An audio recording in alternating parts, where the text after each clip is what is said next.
Hi, this is Heidi, episode 40, lens number 2, something is wrong.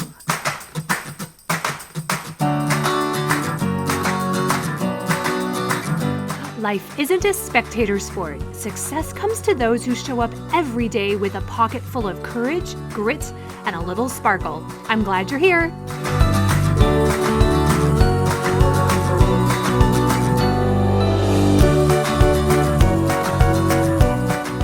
Hello, friends and listeners, new friends, and those of you who have been here for many episodes. Remember to click subscribe in your iTunes or other podcast streaming app. Then every Wednesday, it's kind of cool, a new show just pops up with your notification. And if you haven't already, could you please, pretty please, maybe leave me a rating and review in iTunes. Of course, I'd like 5 stars, but you can put whatever feels good to you. When I get to 100, I'm going to pick randomly from one of these 100 and send someone a $100 Amazon gift card. And I know we are all loving Amazon right now. I know I am.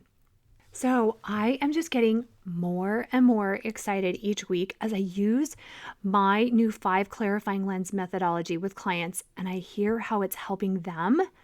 And I see how we are digging deeper and deeper and clearing up so many misconceptions. And they are just finding so many new ways to love their children and love themselves. If you want to hear a high-level explanation of the method, I explained it in episode 38, so go and listen to that. Last week, I taught you in episode 39 about lens number 1, what happens when we see the world and our family and our kids through this lens of I am right. Now, this episode is about the second lens, the mindset of viewing our children through glasses that something is wrong with you, or you are my difficult child. There are several titles that I could give this lens. I seem to be switching often between you are my difficult child, which I hear so often, and something is wrong with you, which really is the root thought that we think when we see through this lens. I feel like everyone I know, including myself, has a child that at one time or another they've said, she is my difficult child. He is my difficult child. We think those thoughts are true, and we can all provide cabinets full of files of evidence to back up that as a fact. We've done years of comparing this child to either a sibling or other children we see at their school, at church, maybe in the neighborhood. So we have our evidence that this child is more difficult for us or that they're going to struggle in their life. But in the end, these are just thoughts. And the reason to first be aware of them and second to question them is because of how we feel and act when we're seeing our children through this lens. We seem to all understand at a basic level that our children are all going to come to us and be unique. Well, we kind of expect them to be different from one another. Kinda. But then we're all surprised when our children come from the same genetic material and they're actually so different. And differences are what make us all so amazing. The distortion comes when we think differences are bad, when we think differences make one set of people better or more valuable than another set of people, when certain differences make children easier or difficult. And I just want to say, the medical community, which has all good intentions, does not help this lens with all of the diagnoses with the word disorder in them. I cannot stand it. No one so far is asking me to rename physical or mental conditions, but we have done a huge disservice to our children by making them carry a label with the word disorder in it, as if there's some condition of being ordered. What even is ordered? So it subliminally teaches our children that it's all or nothing. You're either perfect or you're disordered. It's a subtle way of saying something is wrong with you. And then as parents, when the doctor tells us of a mental or physical diagnosis, we then jump into fixing mode. We research, talk to friends, hire professionals, because we've been conditioned to think something has gone wrong and we need to help them immediately so they can get back on par with whatever is some higher level of performance. And we do this all with very good intentions and thinking it shows love. And doing all those things is not bad. They're super helpful actions that really do benefit our children. But our mindset and how we go about it is what we need to tweak and clarify, because it affects how we feel about this child, and then what we say to them, how we interact with them, and overall how we get to experience these critical years of parenting them. The thought, something is wrong, I need to fix this child, is only going to create more criticism, judgment, irritation, and just overall negativity in our body, which we create. Remember, the child doesn't create any emotion in our body. We create it with our thoughts. And these negative emotions then fuel how we act, how we speak, what we comment on. Our comments to our children then become things they think about themselves. Just like watching a news show and seeing negative headlines can make us worry and we remember those headlines. Our comments to our children become their negative or positive headlines. They look to us to see if their actions or anything about them is okay. So knowing our thoughts create emotions which fuel our comments or other actions is critical. When we don't catch the judgment and criticism, our head spins into worry for the future. Worry that if this child isn't fixed, then something else bad might happen. Okay, here are ways of thinking that you might find familiar with your view of one or maybe several of your children, and it will show you if you need to clear up this lens. I wish you were more like your siblings. Okay, they are easier for me to deal with. That one seems so real, right? I've coached several people who use that exact term, and I can see in ways I've compared one of my children to another. Oh, it would be so easy if you just got your homework done without me checking or nagging. It would be so much easier if you just went along with our family schedule or do whatever we ask instead of complaining, or so forth. Any of that sound familiar? These are signs that you need to focus on cleaning off this lens. A client recently told me that one of her children is so obedient and easygoing, and another is her difficult child, obstinate, stubborn, and opinionated. She has a hard time managing her emotions around this child.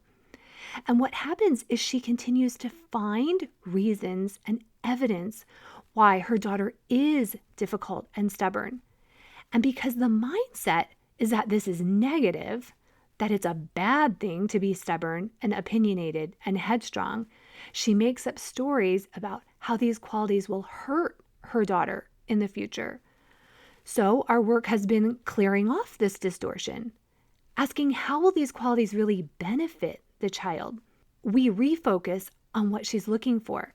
She was able to easily list several ways that these qualities will be wonderful strengths in the future. It's just that the mom finds it hard to handle now because the child doesn't always want to do what she wants them to do, which means there's a little of lens number one distortion in there too. Okay, another common thought that will reveal that this lens needs some cleaning: life is going to be hard for you, or you are going to struggle because of this. Those thoughts signal to you that you think something needs to be fixed about this child or something is wrong with them. Ask yourself, why is struggling bad? What do I think would be different if this child didn't have to struggle in this way? I've had to work on cleaning this lens with one of my children. My lower brain has wanted me to think this child will always have a hard time getting things done or succeeding because of these perceived weaknesses I see. So it's interesting for us to then question our thoughts. Well, why do I think life being easy is a good thing? How is that not a true statement? Well, this child is learning skills as a teen that other teens aren't learning. They may have to work possibly 5 hours to do something that another child only has to work 1 or 2 hours to do. My lower brain tries to make that mean something negative or that something's wrong. But how does this give this child an advantage over other children? Well, he's learning to be organized, to persevere. And in reality, I gloss over all the ways that this child really is so much easier with some very innate and genuine qualities that can't be taught or learned. So if I kept this thought, this child will struggle. I'll feel defeated, negative, irritated, worried. Those emotions will cause me to act less supportive. I will continue to focus on those areas where the child has to do more work and continue to see this as a bad thing instead of not worrying about it, being more supportive in a way that shows confidence in the child.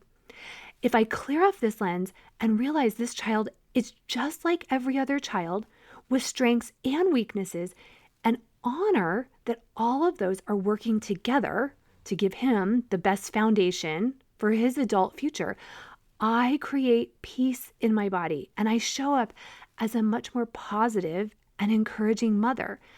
My comments to him will include praise as much as motivation, which I secretly like to sometimes think my nagging is motivation.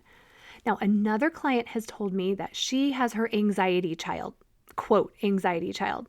She has helped him with this condition quite a bit and he's overcome a lot, but she sees how that label makes her think and see different things for this son than for her other sons. Do you have a child that you even have maybe a playful label for? Are some of your labels more positive than negative? It's funny how we perceive different qualities to be either a benefit or to hinder us. But that's only because we're looking at them from one angle. We all want organized children, quote, organized children. And notice why we want that. It makes our life easier. And we have some opinion that this quality is going to make their life easier, which, yes, it may, but it's just one small part of the picture of who they are. Okay, so this is how we clear off this lens. Overall, it's going to come from intentionally writing down what you think is difficult about this child and answering a lot of questions. If you want the 5 Clarifying Lens workbook, you can get it after taking the confidence quiz on my website, or you can email me or DM me and I'll send it to you. This is the in-depth work I do with my clients to examine why we're thinking these thoughts and develop a new perspective. So going through that workbook can help you with this lens and the others. The first question I want you to ask, and this can be the most powerful: how is this quality a superpower? How could this quality about this child become something that makes them more powerful, more productive in the future? My daughter is spirited. She can be stubborn. She knows her mind. This at times can be difficult to parent with, but you know what? This is going to be and is now such a superpower. I know she knows how to speak her mind. Okay, right now there are times I wish she could filter it, but I know she won't be taken advantage of, or she won't be a doormat in the future. She'll always know how to get her needs met. Now, this might repel some people in her future. For example, it will repel people who take advantage of weak people, but it's okay. I'm not teaching my daughter to want to people please everyone. Your anxiety child, whatever it is, sit and think, how will this be a superpower for them? Did you know tons and tons of CEOs of companies have ADHD? Yeah, talk about making a, quote, disorder really a sign of future success. They tapped into their superpower to do a lot of things at the same time, to have a lot of energy. Now, in conjunction with this question, how does this quality that you think is difficult really give your child an advantage over other children without it? We often find the negative in our children. And this isn't to make you feel that your child is better than another, but for you to find peace that their weaknesses can be advantages. My children who struggle in certain areas are learning perseverance. They're learning to work really hard. My child who is shy and reserved and cautious is the one I want driving other people because he is cautious and thinks for a long time before doing something. He doesn't jump off bridges, even if his parents are, which we do on Martha's Vineyard. I force myself to recognize both sides of the qualities my children have. How is it great this child isn't super adventurous? Okay, I have all my clients write down the strengths of this child, this difficult child. And it's amazing. At first, they have to pause. It's like I can see their mind shifting. They're putting on different and clean glasses. Then, when they get going, they can list several and many wonderful strengths of the child. Then repeatedly, like every day, remind yourself of these strengths. Point them out to this child. Praise them for not just improving in the areas of their weaknesses. Constantly remind them of their strengths as well. Remember what you say to them becomes their internal dialogue. Okay, I love this question. What am I not seeing about this child? It forces my head to admit that there's so much I don't know and that I shouldn't make up something negative. I don't know how much work this child is doing that I don't see. I don't know how much this child interacts with others when I'm not there. I don't know how this quality will be a blessing in the future for this child. I don't know what this child is thinking and feeling, even if I do see certain actions. I don't know how all of the unique qualities of this child will work together for their own masterpiece. I don't know what is the potential of this child. All of these thoughts allow me to feel much more understanding, compassion, even curiosity. I can expand my vision and be open to see different things and even get peace that I don't have to see everything to know this child is right on track. It gets me so much traction in my own development when I ask myself this hard question: what is this child teaching me about me? I usually find the answers are that I'm being forced to grow in ways I wouldn't have wanted to grow. I'm doing hard work of loving and accepting my dark corners.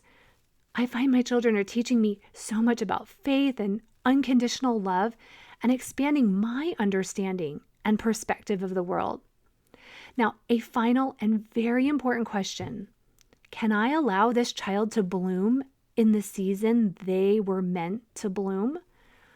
We seem so willing to allow flowers, trees, things in nature to bloom in different seasons.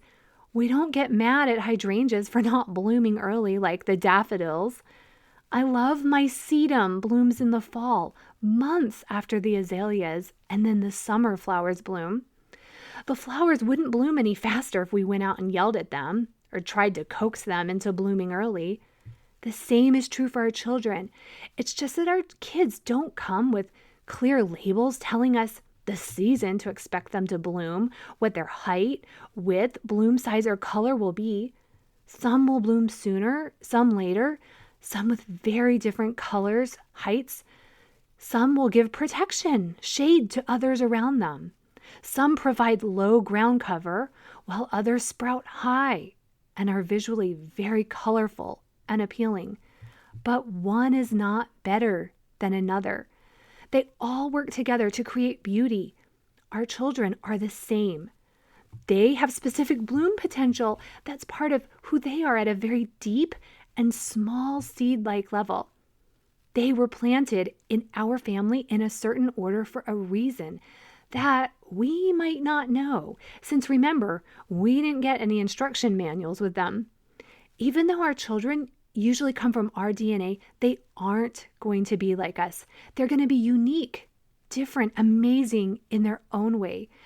Our job is to feed the soil, to provide sunlight, love, care, pruning, protection from the elements that might damage them permanently.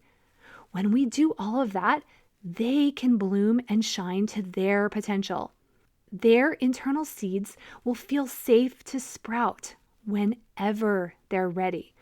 We are not responsible for actually sprouting and growing. We teach and love and feed. They grow and bloom. Our job is to love them exactly as they are. And to do that, we have to see them exactly as they are. All of the answers you generate from the clarifying questions create new ways of thinking about your children. And these new thoughts create new emotions, emotions of peace, of love, of hope. And these new thoughts create much more calm and confidence that everything will work out for their best, that everything will be okay. And please remember, one of the most basic human needs and desires is to know that we are enough. Our instincts that something is wrong or needs to be fixed in our children is coming from a primal need for all of us to belong to the pack, to be protected so we don't die. This need creates in all of us a desire to be enough. This desire is in all of us. And here's the great news, you guys. You are enough. I am enough. Your child is enough, exactly as they are, with whatever diagnosis the medical world wants to put on them, in whatever college prep or honors or AP class they are in. Even if they're held back a grade or whatever, they still are enough. They are perfect, because the word perfect really means complete. They are complete. Even as a teenager who doesn't look like they can handle cleaning up after themselves or folding a single piece of clothing, they still are perfect, complete, and enough. They are blooming. Our job is to love them, teach them, value their unique qualities, and then love ourselves the entire time. These years go fast, you guys. I believe these will be the most connecting and enjoyable years with my kids. And because I believe that, I'm creating that, and you can too. It just takes clearing off our vision and seeing our children and ourselves exactly as we are. There's more information about this program and this workbook to help you get started. It's all available at my website, HeidiBenjaminson.com, or you can email me, Heidi@HeidiBenjaminson.com. When you're ready to take this work to a deeper level, drop the judgment about yourself, your teen, replace worry with calm, book a phone call consult to see if private one-on-one coaching is for you. We all need someone outside of us giving us new glasses to wear. Seeing our world clearly is the best feeling. Stay safe and well, and I'll see you next week.